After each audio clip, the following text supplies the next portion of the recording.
How important is this connector human being in a society's development? If you're trying to fix, in your case, poverty in Karachi or in Pakistan, it's huge.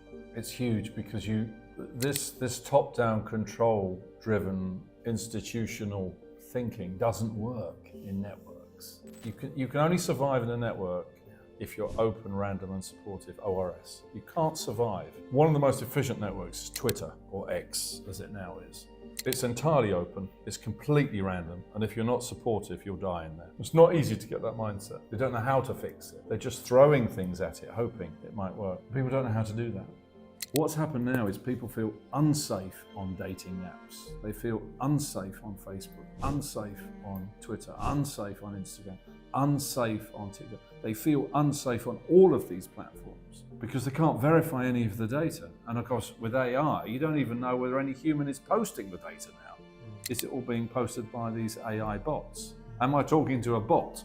Am I talking to a human being? And of course, the people running the systems, they just want more traffic to sell to the advertisers, to give more dividends to the shareholders. So the AI is just going to drive the traffic up to make more advertisers, to pay more dividends. So it's a spiral of chaos, but it's now reaching the point where kids are losing their lives.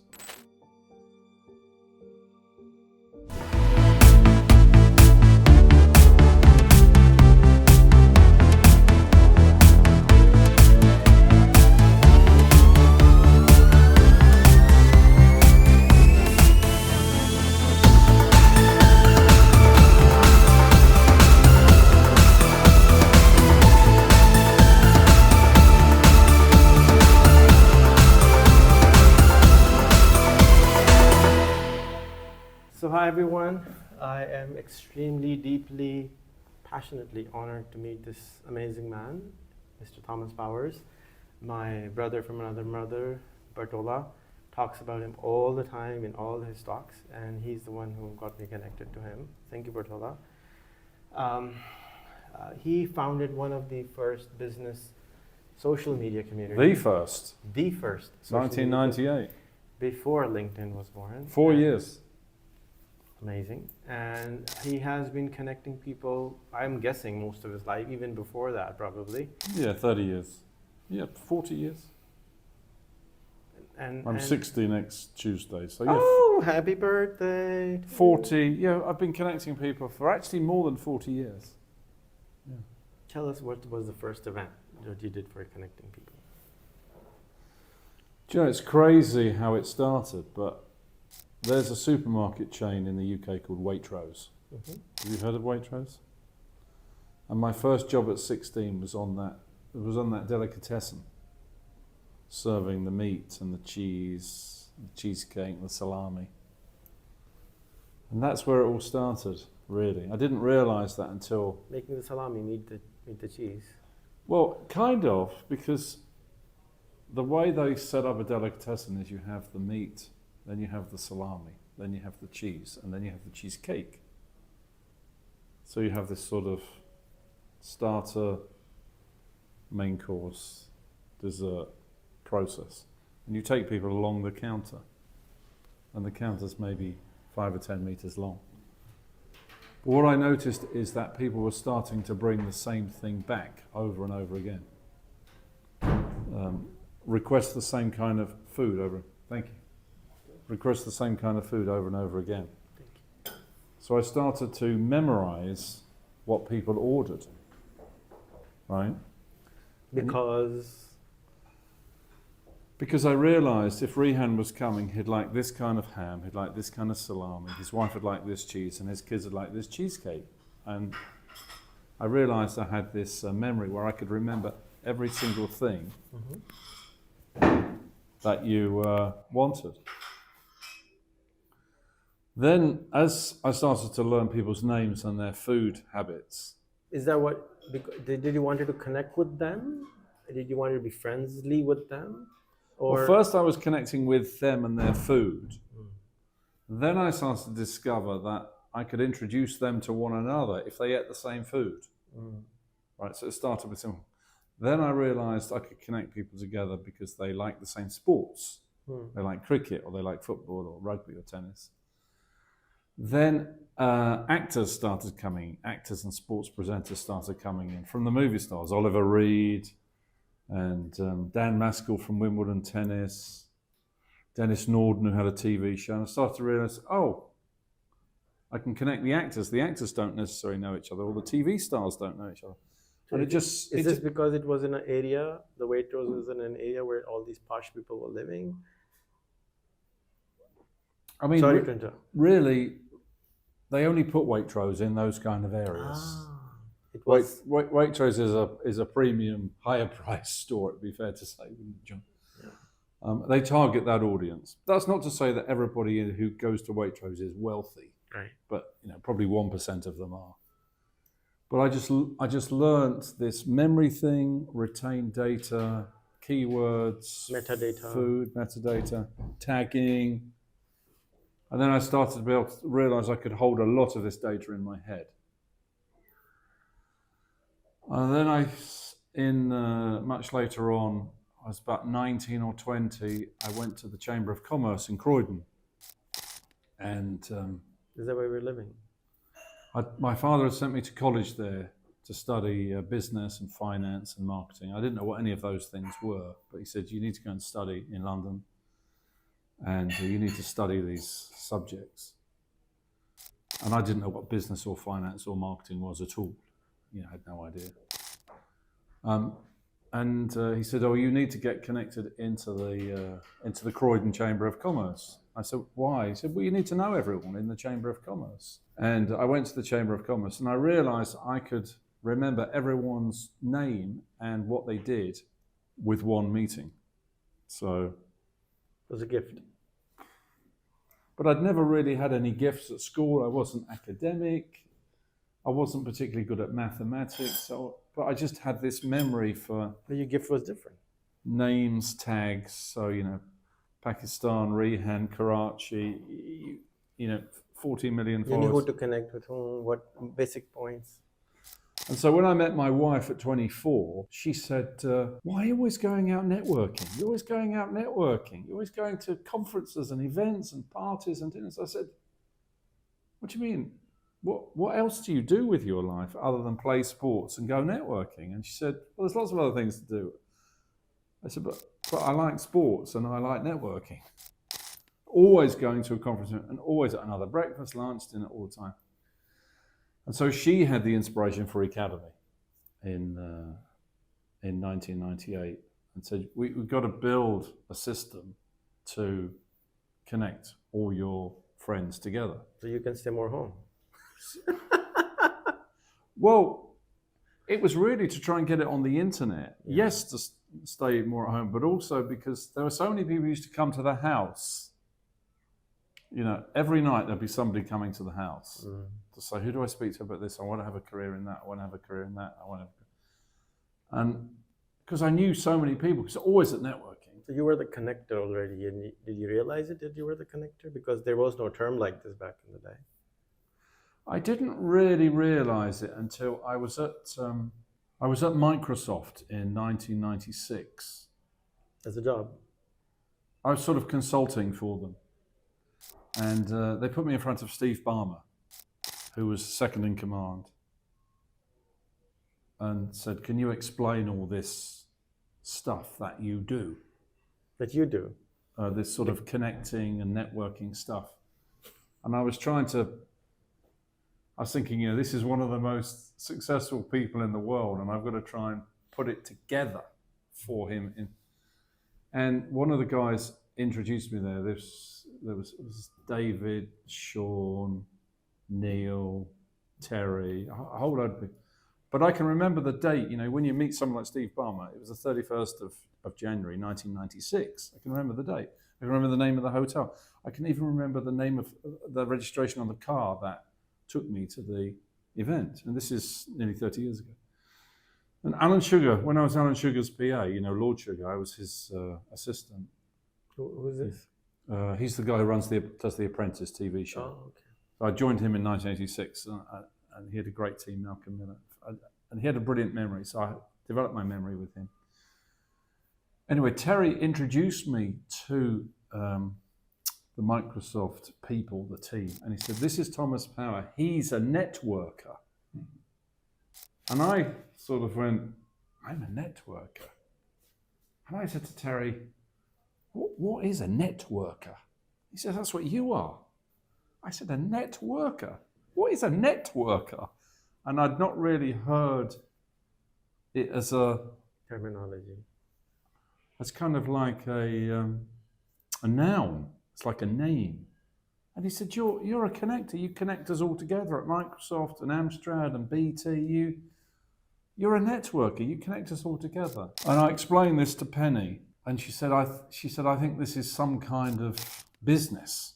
It's not just you going to conference and events and having lunches. It's a business." And Penny, I'm not a businessman. Penny is a businessman, a businesswoman. You know, she likes to build and run systems. You're a Wozniak. Yeah. And so we created this academy.com in '98, and we went and found two fantastic technical people, Glenn and Julian, and they built this system, and it was on Drupal, and it was a phenomenal system they built. And within 12 months, we had 1,000 people in the Hilton Hotel on Park Lane coming to do networking. And it was a thing. I'm going networking on the internet and in a hotel. By 2002, we had 10,000 members. By 2005, we had 500,000 members. And members paid £10 a month, €10, $10. And it was a global international system. And then along came LinkedIn and Facebook and Twitter and so on. And we knew it was then a thing. And I just became known as this networker, this connector or super connector. And it's really been my life for the last 40 years. That is my skill, because when you're listening at a lunch like this, and you have a dozen people telling a story, as we heard this afternoon, people don't know what they're missing. They have no idea what they missed. And they were listening live. There were so many opportunities here that they all missed. All of them missed them. And they're not dumb people. They're all bright. They're all entrepreneurs. They're all business people. So many opportunities they missed. And for connections in the room and connections outside the room that they never thought about or asked about. So what I've discovered is people think they listen, but they don't listen. They don't really listen. Whereas I listen, when I listen to John, I see all the connections that he doesn't see in the room or outside the room. And it might be a gift. I don't know what to call that gift. But when I worked for Alan Sugar in 1986, this was before he did the TV show The Apprentice, which was Donald Trump first in the US, and then Alan took it over in the UK. I noticed that Alan had an incredible memory, and I've got a very good memory, but his memory was better than mine. And he had like a video memory. And we've actually discussed this subsequently, because if Alan walked in now, we could go back to 1986, we could go back to an event, and he could play the tape of what was said at that meeting. Right? Very few people can do this. Right? A lot of people can't even remember what happened yesterday. And it was through Alan I met Bill Gates and Steve. I'd met Steve before, 10 years earlier. I met Michael Dell, introduced Michael Dell to Alan Sugar, Jamie Minotto. So a lot of these people I noticed before they were billionaires, if you like. Although when I worked for Alan, he was a billionaire. But Michael Dell had a small company. You know, it was PCs Limited back in 1986, before it became Dell Computer. And I noticed Michael had the same memory that Alan had, and Steve Ballmer had the same memory. And I noticed that this billionaire profile have these incredible memories. Obviously, they're brutally efficient. They're very tough. They're operationally very efficient, which I don't have those skills. But you have the memory. But I have the memory and the connections. And then Penny said, well, we should actually start teaching people this thing. And I said, but you can't teach it unless you have it. You can't learn to be good at networking unless you have these skills innately in your head. And most people don't have the skills. But they think they do have them, and they think they're listening really carefully. But when you've listened as much as I have, behind the words and behind those connections, you realize all the time, and I see it even now in communities I'm part of, and our own community that we run, the BIP 100 community. And I sit around at a lunch, and there's 30 or 40 people there, and we go around and have the starter and the main course, and I listen to what you say, and I listen to all these different conversations, and think, oh my goodness, there's 10 or 15 opportunities that they've all missed, and they're sitting in the same room, they're hearing the same stories, and they're missing the opportunities. And I don't know why they miss them, but they just don't hear them. So it is some kind of gift. It's some kind of matchmaking, connecting, but I mean, at its simplest level, it's just keyword lookup tables. Now, the only time I've seen something similar to it is when I use ChatGPT. Because ChatGPT is not AI. ChatGPT is the next word predictor. It's not artificial intelligence. It's that he says that, you say that, the next word is. Because you've said that sentence and you've said that sentence, likely the next thing is this. That's exactly how my brain works. So when I've been using ChatGPT and the other ones like Smorg or Mistral, there's half a dozen of them now, they're all fairly similar. They're all working the same way, and it's given me great comfort because I think, the way our minds work is actually the same way they're programming this software. So as that becomes mainstream, and ChatGPT and the like, these large language models become, as boring as a spell checker, then humans will advance very fast because their memories will improve very quickly. Because the nature of those LLMs is exactly how a networking mind works, how a connecting mind works. Whereas in exams, it's your ability to remember specific answers to specific questions or specific statements, or like names, dates, or formulas or recipes. That's not how a networking mind works. And I believe there is such a thing as a networking mind. And it's a different kind of mind. And it might be autism. I might be autistic. But I see connections in things that people don't even hear. And so I've been doing that for 40 years. And I've probably connected tens of thousands of people around the world, including some who've got married, including people selling their businesses, people joining organizations, people completing transactions and deals and opportunities. And so I just keep doing it. I keep doing breakfasts, lunches, dinners, events. I keep doing it, and I realize that my body needs it. I love the world of Zoom and Google Meet and Teams and all these video systems, but nothing beats this. Nothing beats this. You and I have known each other 20 years online, but now we're like this. It's very different to through that. I get to hug you. You get to hug me, but it's very different than through that glass screen. You can't get what we had today on Zoom. A dozen people sharing their personal story. People wouldn't share their personal story on Zoom. And you know when you go through a lunch like this, they take time to get their confidence and share their story. And you notice the stories start off quite mechanical, and then as people rest and relax, get their confidence, then they get emotional.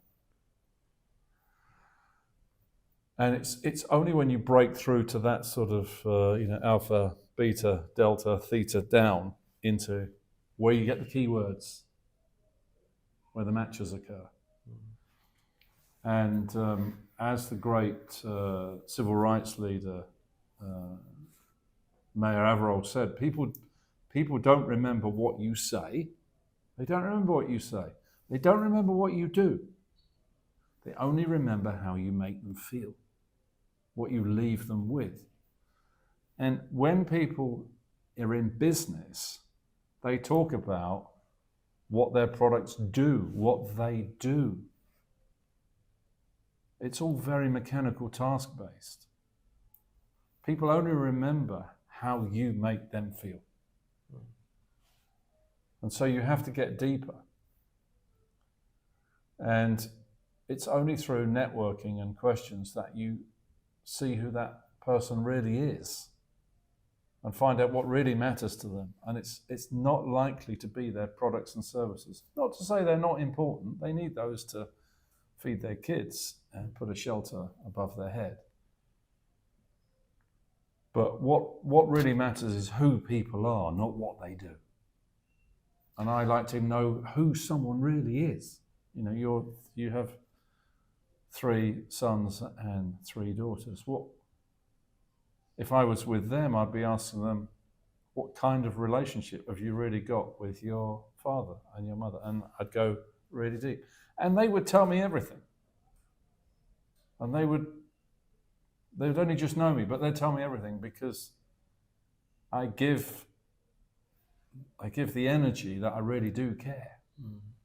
Because I really do care about people and their connections far more than I do all of the Business transactions. all the business transactions.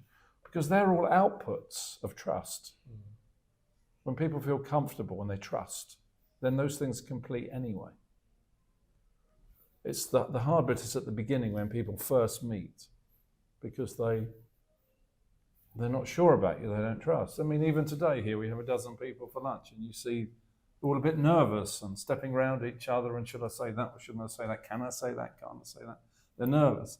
After an hour and a half, boom. Yet, when people step in the room at midday, you've got 12 strangers on a plane. It's illogical that they would share.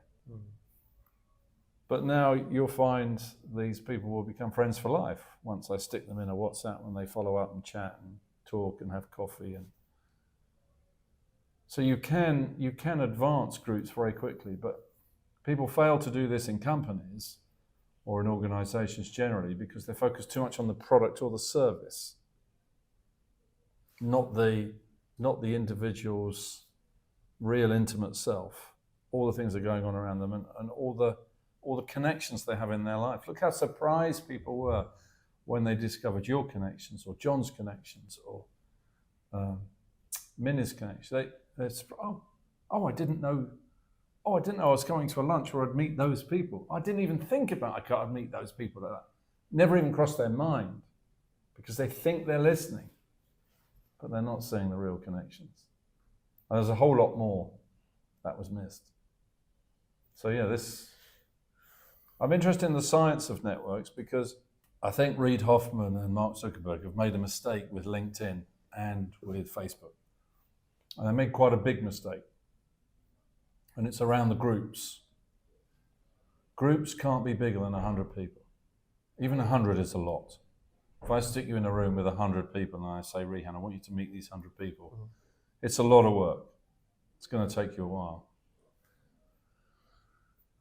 But the other thing is that, we know groups have never worked on LinkedIn in 20 years.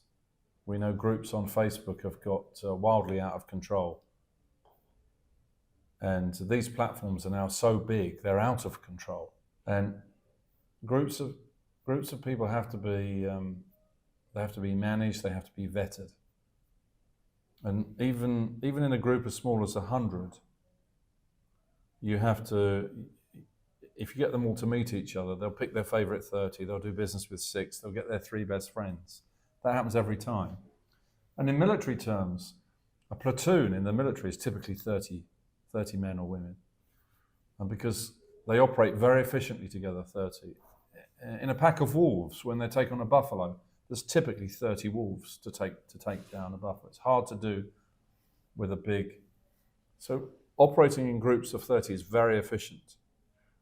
But to find your 30, you have to have 100. And then to find the 6 in the 30 you want to do business with, you've got to have the 30, and then you have your 3. I'm very interested in the science of network, and I think they've missed that on LinkedIn and Facebook and Twitter and Snapchat and TikTok, because they're just driven by volume. It's just get audience for advertisers and give dividends to shareholders, which is fine, but it's not for the user. It's for the advertiser, for the shareholder. The advertiser is rewarded by the audience. The shareholder is rewarded by the dividend. But the user, what about the user's experience? The member. So is eAcademy going to come back and fix that? Academy won't come back, but it might come back in a different form. Yeah, that's what I meant. All your learnings, evolution. I think the last 4 years of building Bit 100 has been very fascinating for us, for Penny and I, to experiment with specifically one group of 100. And so do you remove someone to add another one? Yeah, we do. Yeah. That's beautiful. How important is this connector human being in a society's development? Well, I mean, if you're trying to fix, in your case, poverty in Karachi or in Pakistan, it's huge. It's huge because this top-down control-driven institutional thinking doesn't work in networks. It's closed, it's selective, it's controlling. It doesn't work. And you keep saying random. You can only survive in a network if you're open, random, and supportive. ORS. You can't survive. One of the most efficient networks is Twitter, or X, as it now is. It's entirely open, it's completely random, and if you're not supportive, you'll die in there. Can't survive in there unless you're in that mindset on Twitter. It's not easy to get that mindset, because most people in business are closed, they're very selective who they connect with, and they like to be in control of everything. And none of that works in social networks, it just doesn't work. So if you're trying to fix a problem in a society, like poverty, or education, or any particular issue, you have to have an ORS mindset to make it work. So when you have the situation, the scale of the poverty, say over the last 14 years in the UK under the Tory government, it's gone up massively, because they've got no expertise at the top of how to solve the base problem. They don't know how to fix it. They're just throwing things at it, hoping it might work, but they don't have any networking mindset in their head, so they can't fix it. And you've got to go right to the deep root and fix the network first before you can fix the problem. You have to fix the network first. People don't know how to do that. Don't you think it should be taught as a subject, since you have like specialty on it? And because it looks like you have, I understand that you were saying that you were born with this, but then I think many people have it. Yeah. I think you have it. I think many people have it, but it's not the majority. I think it's quite a small group. If I were to look at society, I would say it was probably 2 in 100. That's still a lot, but you don't know that. I mean, worldwide, you'd be talking about, let's say 1% is 80 million, 2% would say 160 million out of 8 billion. That's a lot. Would be a lot of networkers who have it. But they're not organized. And the trouble with the tools, the Facebook tools or the LinkedIn tools or the TikTok tools or any of these platforms, is they don't work the way their minds work. So I have to adjust my behavior to use LinkedIn. I have to adjust my behavior to use Facebook or TikTok. They're not working. The only one that's working, how I think, is Twitter. And specifically Twitter Pro, what used to be called TweetDeck, written by Ian Dodsworth back in 2009. The one with the feed running like that. That's the only one that runs. That's like a networking mind, TweetDeck, or now it's called X Pro. Because that's how your mind's working in those rows, matrix-like. So they're not really, these platforms don't hold the attention of that 2%, that 160 million, because they're not It's not been built around their behavior. So we use them, but we leave dissatisfied, thinking, is that the best you can do? Whereas I think when we were building Academy, we were building an ORS platform. We were building a networking platform. But we couldn't compete against that free, venture capital-backed advertising. We just couldn't compete. And so the free platforms won. But they've created chaos. They've created mass suicide in terms of harm to children, massive trade in organized crime like fentanyl.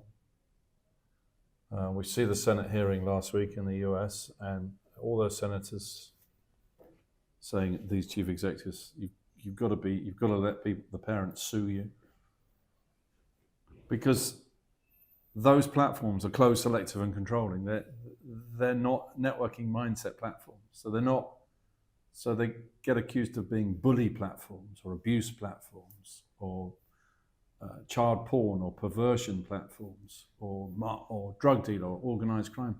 They're designed to be beaten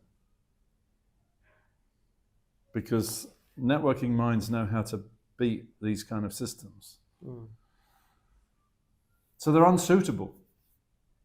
And as a result, you saw it yesterday with the United Nations-led Antonio Guterres talking about 2024, we're now living in a world of extreme chaos. Well, I actually talked about that in 2009 when I talked about ORS, which is the first time I'd ever talked about it on a TV show. And I said it'd take about 15 years for ORS to become the norm, which is 2024. And yesterday he talked about we're entering a period of total chaos in the world. And you can't survive this level of chaos without an ORS mindset. You're just not going to survive. Any minister, politician, chief executive, organization, they won't survive unless they've got that. So the time's coming.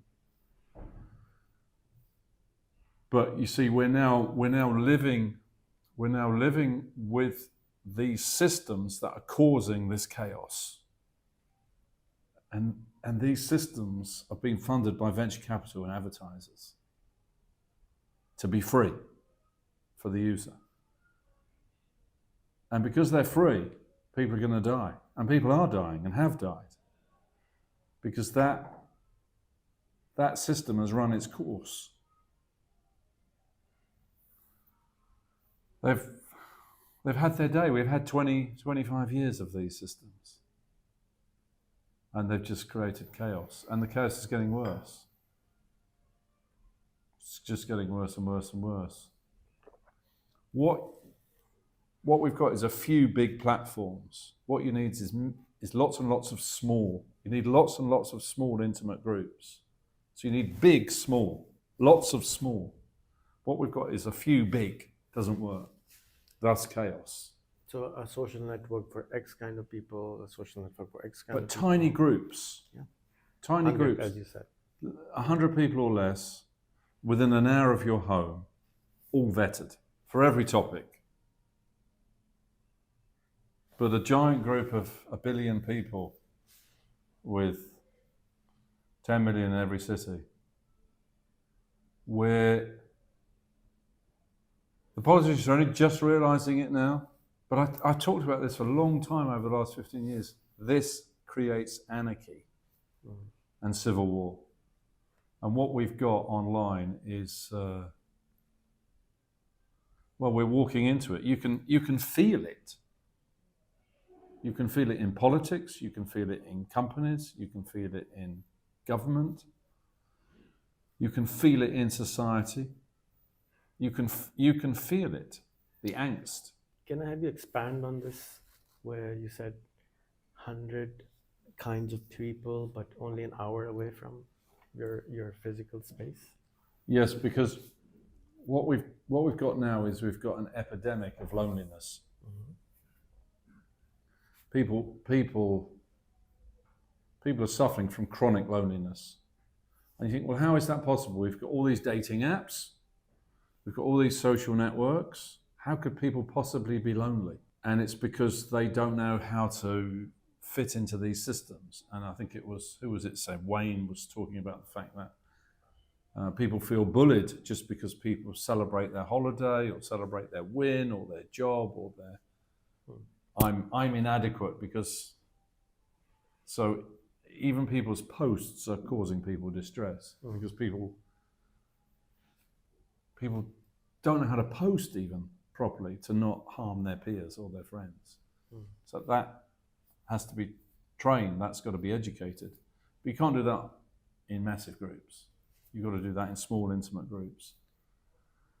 And you want to know everyone in your group of 100 has been vetted and is nearby. You can meet them physically within an hour. Not to say you can't join other groups internationally, of course, as you do. But you want vetted people in every niche on your doorstep within an hour's drive or an hour's train ride so that you know they're all safe. What's happened now is people feel unsafe on dating apps. They feel unsafe on Facebook, unsafe on Twitter, unsafe on Instagram, unsafe on TikTok. They feel unsafe on all of these platforms because they can't verify any of the data. And of course, with AI, you don't even know whether any human is posting the data now. Is it all being posted by these AI bots? Am I talking to a bot? Am I talking to a human being? And of course, the people running the systems, they just want more traffic to sell to the advertisers, to give more dividends to the shareholders. So the AI is just going to drive the traffic up to make more advertisers, to pay more dividends. So it's a spiral of chaos. But it's now reaching the point where kids are losing their lives, where we've got potential civil war based around. In the United States, it's based around the left and the right. In Europe and the farmers and the tractors, it's based around climate. But you see that these systems are designed to force you to choose the left or the right, the yes or the no, this way or that way. That's how they work, to sell more advertising. So they're designed to divide you. They're designed to upset you. They're designed to piss you off. That's how they make more advertising money. That's how they pay more dividend. But if you let them run wild, as we have done for 20 years, and organised crime sees the benefit of using them as well, or any form of organised child pornography, they get out of control, which is where they are right now. And no amount of AI can save us from how bad they've got. Because you want lots and lots of small groups. You don't want a few big ones. You want a big, small strategy, not a big strategy, not a small, big strategy. Having 6 platforms with 1 billion people on them isn't working. It's just going to be more chaos. And it's in their shareholders' interest for the chaos to continue to sell the ads. And the AI is going to be programmed to make it worse. Because the AI will soon learn. You want this outcome, then we have to create this content. And we know how fast these things learn. Thank you so much for your time. I know you have to run. Just one last question is, you saw the video about the school, you saw what I'm doing. That's beautiful. Any suggestions, any feedback? Well, keep doing more of what you're doing, because it's brilliant. You being the super networker, obviously, kids becoming networker at such a young age. Obviously, try if you can to teach the networking mindset into the children, that ORS thinking, to look for the connections that aren't obviously there, to look around the corners of the connections, and try if you can to put them into small, intimate groups, if you can. Groups of smaller than 100, ideally groups of 30, or groups, but depending on how you're structuring it, but try and keep them in small, intimate groups that are vetted. If there's any misbehavior, you take that person out of that group. So they always feel safe in that group and they never feel unsafe or bullied. But keep those groups very small. Don't fall into the trap of scale. If you need scale, more groups, but not more people on a single platform. The biggest issue we're now facing is the downside of large group size. That's what causes the disturbances in Pakistan, in India. It's causing the disturbance in the United States. It's causing the disturbance in Europe. Once groups get too big and they're well organized and they're well financed, they're very dangerous. Because you're effectively allowing armies to form. And bad actors see that as an opportunity. And those bad actors can be countries, or they could be organized crime. So for your kids, keep them in small, intimate groups with lots and lots of physical events as well. You know, our group of 100, we have a paddle group, paddle tennis. It's not just business networking. It's sports as well. Physical meetups. The demand for physical is going to go through the roof. Once AI runs wild, people are going to get totally sick of what AI does to their platforms and say, I want to physically meet again. I want to go for breakfast, lunch and dinner. I've always preferred breakfast, lunch and dinner networking. It's going to make a massive return. To all those kids in your schools, focus on the physical in small, intimate groups. They'll be fine. Avoid the big. Thomas, more power to you. Well, thank you. Thank you so much. Cheers, Rehan.